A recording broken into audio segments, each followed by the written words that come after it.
Hi, Nathan Jenerson here of the Mortgage Architects. Today we're going to talk about why it's important to lock your loan and what the risks of rate locks are. The reason why we're discussing this is because a lot of people get under contract and all of a sudden they have to make a decision about how much of a down payment they want and ultimately what interest rate position that they want to take.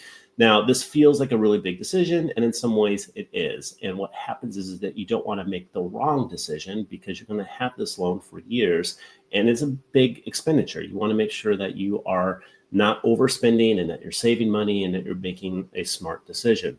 Well, what happens is a lot of people in this situation end up not doing anything or taking a long time to make the decision, and it suddenly becomes very costly and sometimes unexpectedly so.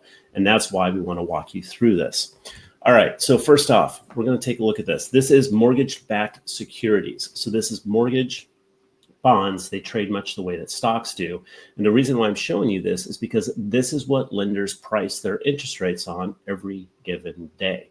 And if you're looking at this, put simply, green is good. Green means that rates are coming down, they're becoming less expensive. Red is the exact opposite. Rates are going up and becoming more expensive.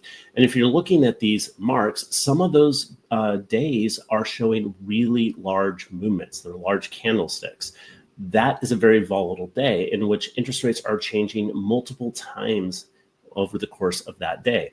So if you essentially have a quote on the day before and you wake up the next morning and negative news came out that negatively impacts mortgage bonds, all of a sudden you can be looking at a pricing difference that's going to cost you thousands of dollars more for the exact same interest rate. And so what happens is suddenly you've been really negatively impacted and you didn't even see it coming. Now, some people will try to time this and they're basically will look at it and be like, well, I think that rates are going to improve. And so ultimately what they try to do is like, hey, I want to float that loan and not lock that rate. The problem is that rarely would we ever recommend doing that because ultimately there's going to be some cost to the downside in doing that. Now, here's the question where people get stuck and have a lot of anxiety. Lock now or wait for the improvement. In this situation, they end up in analysis paralysis. We see this a lot with people that are highly detailed who really care about optimizing their decisions. And so what happens is they stay here for a long period of time. Now, keep in mind that the risk is leveraged and it's weighted negatively. And what that means is think of it like a casino. The house always wins. If the market is deteriorating, interest rates are going up, the lenders are going to position themselves conservatively so that it's not going to cost them as much money, which means that the rates on what you pay is going to be even more. There's going to be a momentum to that is going to negatively impact you. Now, if it's moving to the positive, lenders are also going to position themselves so where they get the gain on that. They're not going to be overly aggressive in improving their rate pricing because they want to make sure that they're going to keep their doors open and make money.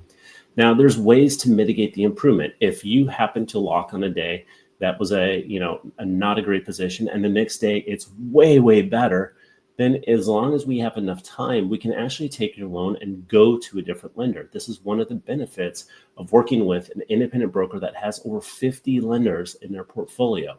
Now, that being said, we can't always do that. And we can't do it for just small improvements because we have to protect the relationship with our lenders. And ultimately, at some point, we've got to get started on your loan and get it done so that you're not in a position where we are, not meeting the deadline of your contract. All right, next, the impact to you is always going to be based upon the loan amount. So if you have a small loan and the market changes, it's not going to impact you nearly as much as if you have a big loan, 500,000, 700,000 or more. You're going to feel the impact of that far greater. Here's why. An interest rate is priced as a percentage of the loan amount. And so if you have a 6.5% interest rate and it's coming at what's called a half a point cost, 0.5, then in that situation, you're going to multiply that by the loan amount to get the cost of that interest rate. And so you take 0.5, you divide it by 100 to get the percentage. So you get 0.005, you multiply that by 500,000, which is our hypothetical loan amount, and we get a cost of $2,500. So that's called a points cost. And you're paying the lender that money up front to access that interest rate of 6.5 with the idea that you'll save on interest over time and enjoy a lower monthly payment. Now, again, remember, momentum matters. Lenders are going to hedge, and it's going to be always in their benefit. So here's what happens. This is a scenario, overnight change. So one day you get under contract, you have a loan amount of $500,000. You get a quote from us that says, hey, this is what the interest rate positions that are open to you, what they look like, what we think is the best position for you. And then you're taking a look at it. So a 6.5, which is the rate that you really want, isn't costing anything. It's what we call par. So you're not paying the lender money for it, and the lender's not paying you any lender credit. The next day, it changed. And unfortunately, you wake up the next morning and we didn't get that lock in because you couldn't decide which position you wanted. And all of a sudden, now that 6.5% is going to cost you $2,500. That is a very real impact that we see happen all the time. It's really important that you make a decision and with the pricing as soon as you get it as close as you possibly can. Now, we can leverage the power of many lenders here to your benefit. There's almost no downside of locking. If we get your rate lock in and the market changes, we can mitigate that for you. However, if you don't lock and the market goes to the downside, there's not much that we can do in your behalf besides basically reshop your loan and see which lender is best positioned for you on that new day. But unfortunately, that loss is going to be realized. All right, so in terms of what we can do beyond that, let's take a look at what happens when you lock your loan. So this is called a rate sheet. So in this situation, a lender is going to have all these different interest rates available, and there's going to be a different price for each one of those rates.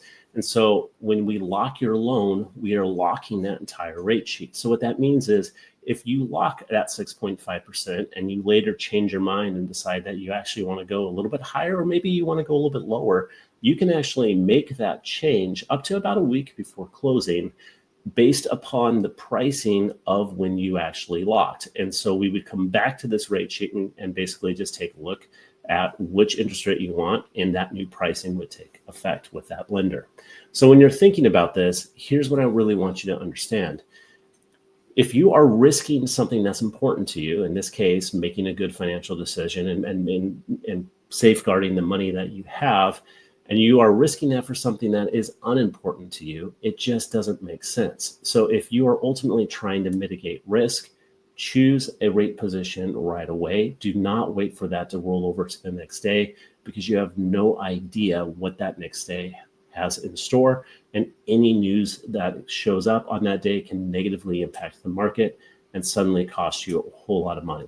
So again, what we recommend is choose quickly, get a lock in place. You do not have to close on that lock. We can always change to a different lender, and there's absolutely no cost in doing so, but there can be significant costs in delaying. Feel free to reach out to us with any questions. We'll talk to you soon. Oh, also, here's the legal stuff.